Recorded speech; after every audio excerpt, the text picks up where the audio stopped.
जैव अणु होते क्या हैं? तो वे कार्बनिक पदार्थ जो पेड़ पौधों एवं जीव जंतुओं की वृद्धि एवं विकास के लिए आवश्यक होते हैं, उन्हें हम जैव अणु कहते हैं। यानी कि वे पदार्थ, और ये ऐसे पदार्थ होते हैं जो कि कार्बनिक पदार्थ होते हैं। तो इन पदार्थों की वजह से जो पेड़ पौधे हैं, जीव जंतु हैं, उनमें वृद्धि और विकास होता है, और ऐसे कार्बनिक पदार्थ कहलाते हैं जैव अणु। वही हम बात करें जैव अणुओं के उदाहरण की, तो जैव अणु के अंतर्गत आते हैं आपके कार्बोहाइड्रेट, प्रोटीन, लिपिड, न्यूक्लिक अम्ल, और ये सभी कार्बनिक पदार्थ है, और ये सभी कार्बनिक पदार्थ हमारे वृद्धि और विकास के लिए आवश्यक होते हैं। जैसे अगर हम बात करें कार्बोहाइड्रेट की, तो कार्बोहाइड्रेट और लिपिड से हमें ऊर्जा मिलता है। वही हम बात करें प्रोटीन की, तो प्रोटीन हमारे वृद्धि और विकास के लिए आवश्यक है। न्यूक्लिक अम्ल हमारे कोशिका की जो अनुवांशिक इकाई है, हम सभी जानते हैं कि अनुवांशिक गुण हमारे न्यूक्लिक अम्ल से ही होकर जाते हैं। तो ये सभी चीजें आपकी आती हैं जैव अणु के अंतर्गत।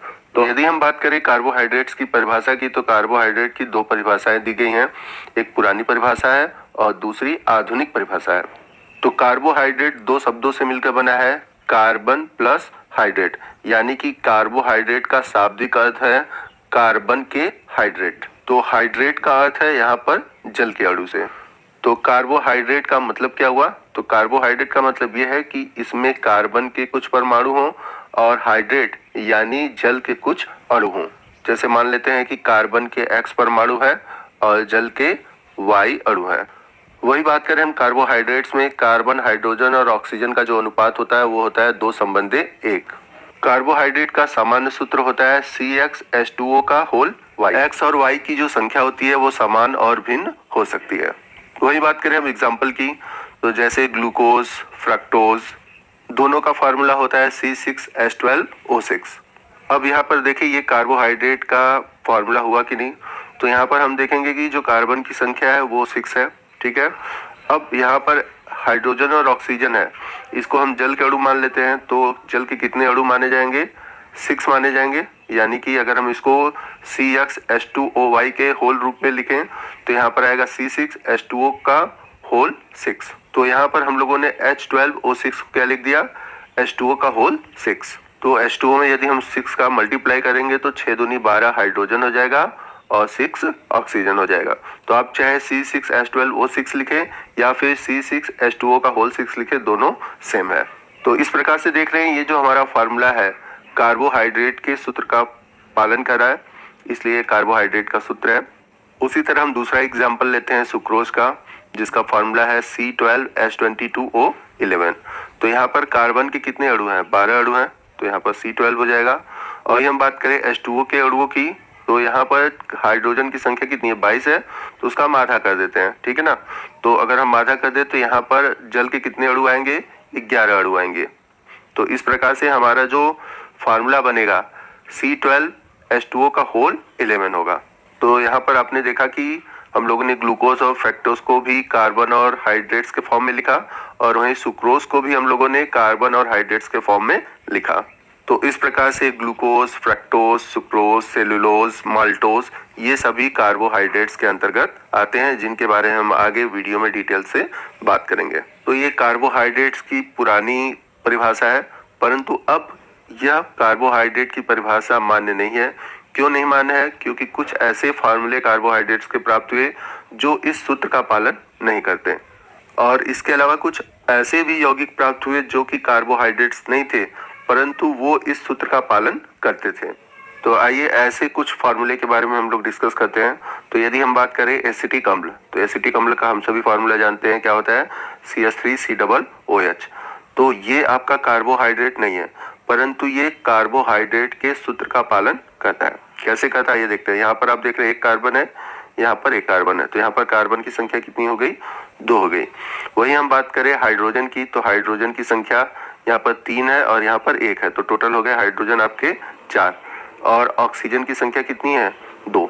यानी कि H2O अगर लिखें और H2O का होल 2 कर दें तो हमारा जो फार्मूला बनेगा C2H2O का होल 2, जो कि कार्बोहाइड्रेट के सूत्र से मिलता है। परंतु एसिटिक एसिड जो है हमारा कार्बोहाइड्रेट नहीं है, जबकि यह एक अम्ल है। इस कारण से जो कार्बोहाइड्रेट्स की पुरानी परिभाषा थी उसको बदलकर आधुनिक परिभाषा दी गई। इसी तरह हम बात करें फॉर्मेल्डिहाइड की, जिसका फार्मूला है COH। यह भी एक कार्बोहाइड्रेट नहीं है, परंतु ये कार्बोहाइड्रेट के सूत्र का पालन करता है। तो इन सभी कारणों से जो कार्बोहाइड्रेट की परिभाषा था, इसको बदलने की जरूरत पड़ी और इसके पश्चात कार्बोहाइड्रेट्स की आधुनिक परिभाषा दी गई। तो यदि आपके एग्जाम में कार्बोहाइड्रेट्स की परिभाषा पूछा जाता है, तो अब आप आधुनिक परिभाषा देंगे, न कि पुरानी परिभाषा।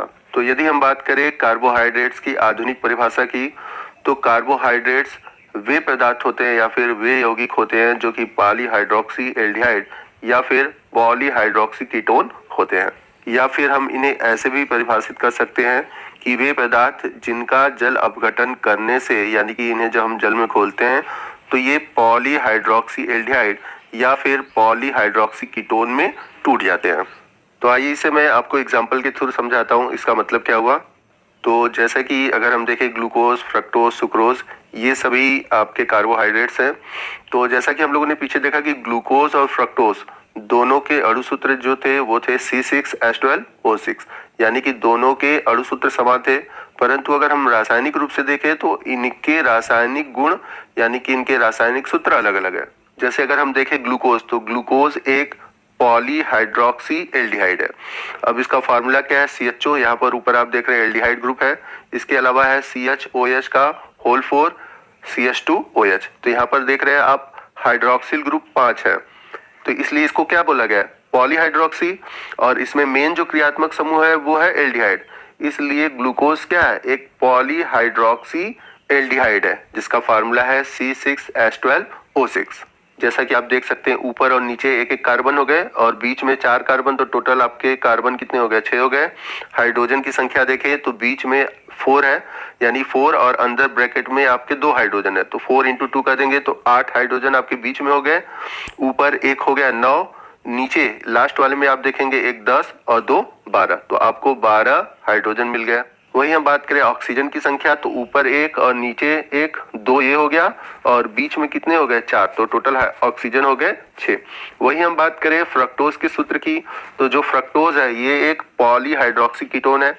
जैसा कि इसके बीच में आप देख रहे हैं ये कीटो ग्रुप है, ठीक है। तो यहाँ पर आप ग्लूकोज में एल्डिहाइड देखें और यहाँ पर फ्रक्टोज में क्या दिख रहा है, आपको कीटोन दिख रहा है।